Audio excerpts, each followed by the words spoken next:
Deklarimi i pasurisë një detyrim ligjor që prej vitesh është konsideruar një ndër mjetet kyçe në luftën kundër korrupsionit, por që sot rrezikon të mbetet vetëm një formalitet, pothuajse pa pasoja.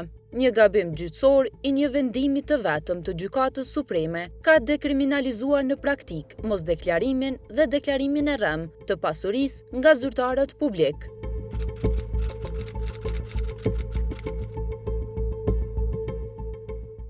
Mosdeklarimi ose deklarimi i rrëmë i pasurisë është kriminalizuar drejt për drejt në Kodin Penal të Republikës së Kosovës.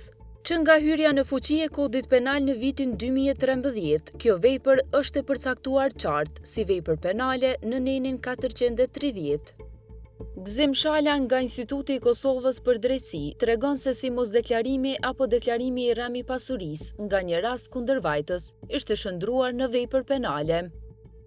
Gjatë historikut të tij, çështja e deklarimit të pasurisë fillimisht ishte e rregulluar me ligjin kundër korrupsion, ndërkaq në vitin 2010 ishte nxjerrur një ligj i veçantë për deklarimin e pasurisë, për shkak nisur nga nevoja për zgjerimin e numrit të zyrtarëve që obligoheshin ta deklaronin pasurinë dhe aspektit të sanksioneve. Në vitin 2011 ishte nxjerrë një ligj i veçantë për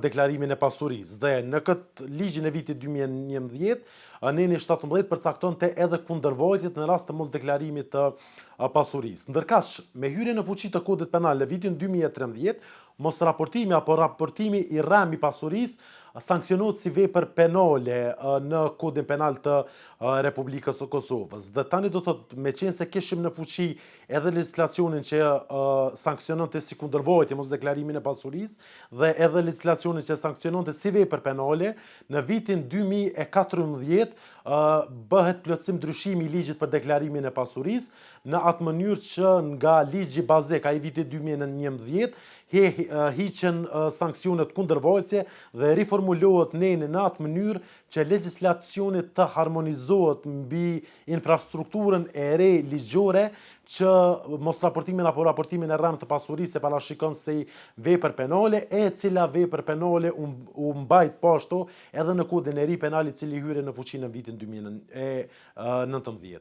Me disa ndryshime, kriminalizimi i kësaj vepre penale u mbajt edhe në Kodin e ri penal, i cili hyri në fuqi në vitin 2019. Megjithatë, në vitin 2024, Gjykata Supreme mori një vendim lirues për një zyrtar publik të akuzuar për mosdeklarim të pasurisë. Problemi kryesor i këtij aktgjykimi është se Supremja i është referuar një ligji që nuk ka qenë në fuqi në kohën e kryerjes së veprës penale.